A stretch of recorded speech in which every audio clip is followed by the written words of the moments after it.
दोस्तों नमस्कार, मैं जगन्नाथ गौतम सियासत हिंदुस्तान यूट्यूब मंच पर आपका स्वागत है। दोस्तों, आप पिछले साल के उस सनसनीखेज हत्याकांड को आज तक भूले नहीं होंगे और वो था राजा रघुवंशी की हत्या और उसी की नई नवेली दुल्हन के द्वारा।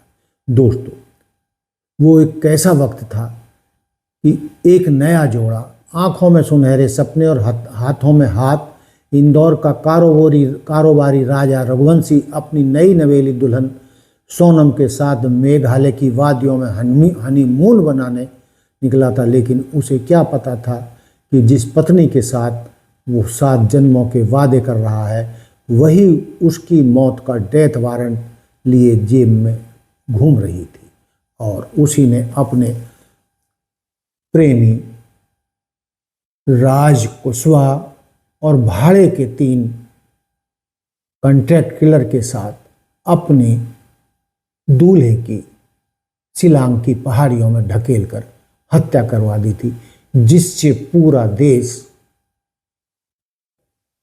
सनसनीखेज इस वारदात को देखकर सन्न रह गया था। बल्कि देश ही नहीं, पूरी दुनिया में इस हत्याकांड की चर्चा हुई थी।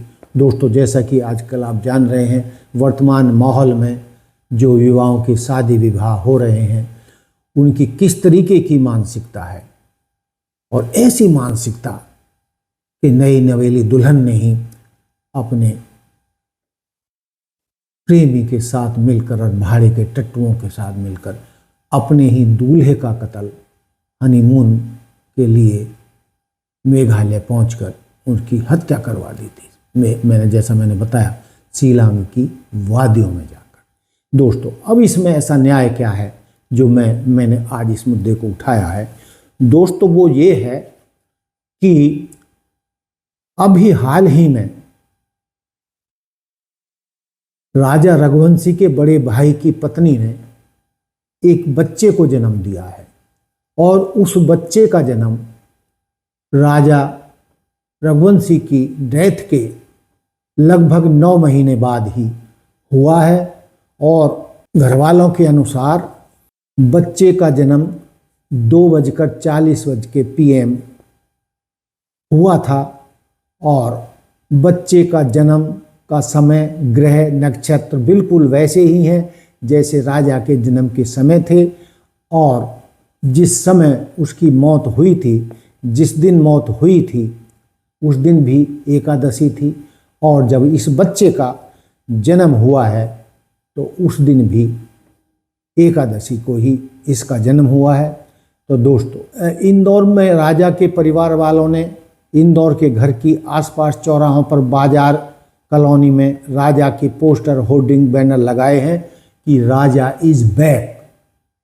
राजा इज बैक का मतलब है कि राजा रघुवंशी का उनके ही घर में अपने भाई की पत्नी की कोख से पुनः जन्म हुआ है।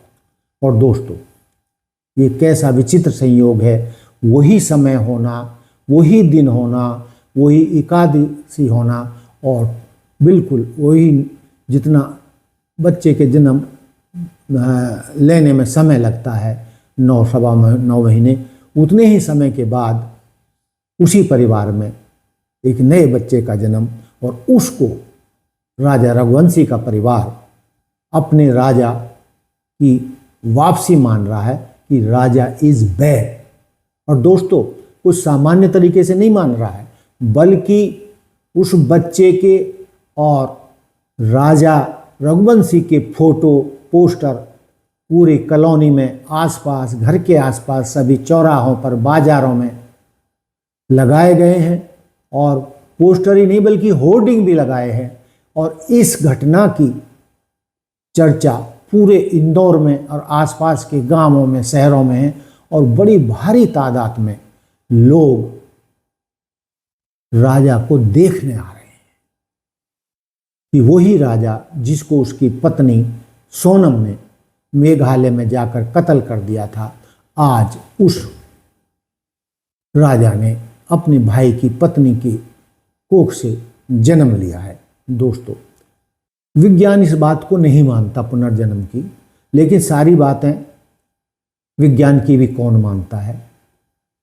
कोई माने या ना माने, लेकिन ये माना जाता है कि हिंदू धर्म में पुनर्जन्म की व्याख्या की जाती है और माना जाता है कि पुनर्जन्म होता है। बल्कि आजकल भी आप देखते होंगे, चाहे अपने मोबाइल फ़ोन पर कई कहानियाँ आती रहती हैं। एक रोहतक की अभी आई थी, मतलब समय समय पर आती रहती हैं कि भाई मैं उस घर में पैदा हुआ था, मैं उसका घर वाला था, मेरी ऐसे हत्या हुई थी और मैं अब दूसरा जन्म लेकर आया हूँ और मेरा नाम वही है। और वो अपने घर वालों की पहचान भी लेता है, अपनी पत्नी को पहचान लेता है, अपने माँ बाप को पहचान लेता है, अपने अड़ोसियों को, पड़ोसियों को, मित्रों को पहचान लेता है।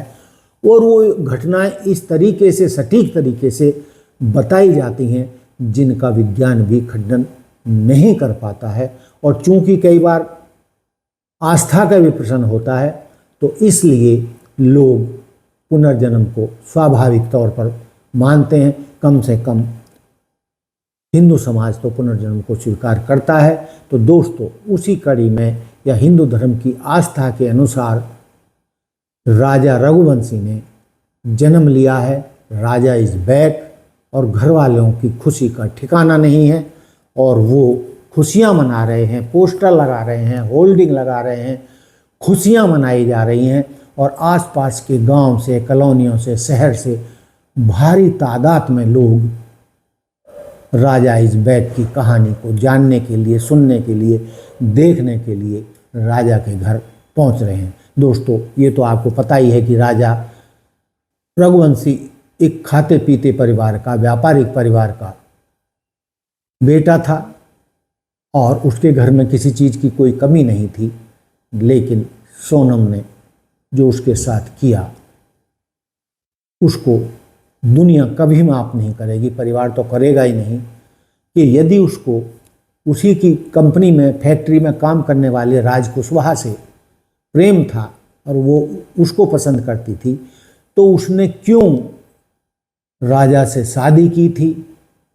किसी का दबाव तो था नहीं। और जब तुझे शादी नहीं करनी थी, अपने राज कुशवाहा प्रेमी के साथ ही रहना था, उसके साथ जीवन बिताना था, तो फिर तूने उस राजा से शादी कर कर उसकी जान क्यों ली? आज तक पूरा हिंदुस्तान इस पहेली को नहीं सुलझा पाया है कि भाई ठीक है, पसंद नापसंद होना अलग बात है, तुम्हें पसंद नहीं था, तुम्हारा प्रेमी था, तुम सरेआम मना कर देते, उसे छोड़ देते, तलाक दे देते, बहुत सारे रास्ते थे। लेकिन शादी की और हनीमून पर ले जाकर ही कॉन्ट्रैक्ट किलर और प्रेमी के साथ मिलकर बेकसूर राजा रघुवंशी की दर्दनाक हत्या कर दी, उसे पहाड़ियों में ढकेल कर मौत की नींद सुला दिया।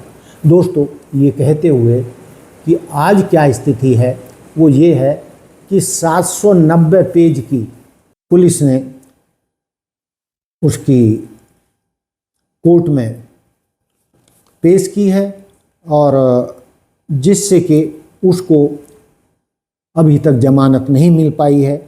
दिसंबर में भी सोनम और उसके साथियों ने जमानत की अर्जी दी थी, दिसंबर में भी नहीं मिली। अब फरवरी में भी नए सिरे से उन्होंने कोशिश की थी कि उन्हें जमानत मिल जाए, लेकिन जितने पुलिस ने चार्जशीट में सबूत इकट्ठे किए हैं वो इतने ज़बरदस्त हैं, हर तरीके का सबूत, चाहे वो डिजिटल हो, चाहे मोबाइल फ़ोन में जो उनकी बातचीत थी वो हो, या कॉन्टैक्ट किलर से उनके बातचीत का सारा ब्यौरा और अब उसके प्रेमी के साथ उसकी सारी बातचीत। पुलिस के पास हर एक चीज़ का सबूत है, सॉलिड सबूत है, जिसको अदालत में झुठलाया नहीं जा सकता। और अदालत का ये मानना है कि ये कोई गुस्से में या उसमें की गई हत्या नहीं थी, बड़े ठंडे दिमाग से सोची समझी साजिश के तहत राजा रघुवंशी की जान ली गई थी। इसलिए इस केस में जमानत का तो सवाल ही नहीं पैदा होता। और माना यह जा रहा है कि राजा के परिवार के वकील कह रहे हैं कि इन सब का जेल में सड़ना तय है, उम्र कैद या फांसी की सज़ा इन सबको हो सकती है, जो एक मिसाल बने कि कोई भी नवविवाहिता इस तरीके से अपने पति की निर्मम हत्या ना कर सके और ये एक मिसाल बन जाए हमेशा के लिए। तो दोस्तों, अदालत अपनी काम कर रही है और कुदरत ने अपना बेमिसाल काम किया है कि राजा को उसी घर में पुनर्जन्म देकर उस परिवार की खुशियों को वापस लौटाया है। दोस्तों, कई चीज़ें चर्चा में आ रही हैं कि राजा की माँ को सपने में दिखाई देता था कि भाई मैं आऊँगा, मैं लौटूंगा, मैं फिर मिलूँगा। तो और किसी मंदिर के पुजारी ने भी ये कहा था कि चूंकि तुम्हारे बेटे की असमय अकाल मृत्यु हुई है तो वो एक दिन आपके पास जरूर लौटेगा। तो दोस्तों, ये थी राजा रघुवंशी और उसकी पत्नी सोनम हत्यारे की कहानी जो मैंने आपके सामने रखी। बहुत सारे लोग भूल चुके होंगे, लेकिन ये हत्याकांड इतना बड़ा था कि इसको भूलना किसी के लिए नामुमकिन है। और जो इसमें नए घटनाक्रम हुए हैं, राजा इज़ बैक, तो ये बहुत बड़ी घटना हुई है। इसीलिए मैंने इस मुद्दे को आपके सामने उठाया है। आपको राजा इज़ बैक की कहानी कैसी लगी, आप मुझे कमेंट्स करके बता सकते हैं। तो दोस्तों, देखते रहिए सियासत हिंदुस्तान। जय हिंद, जय भारत, जय संविधान। नमस्कार, धन्यवाद।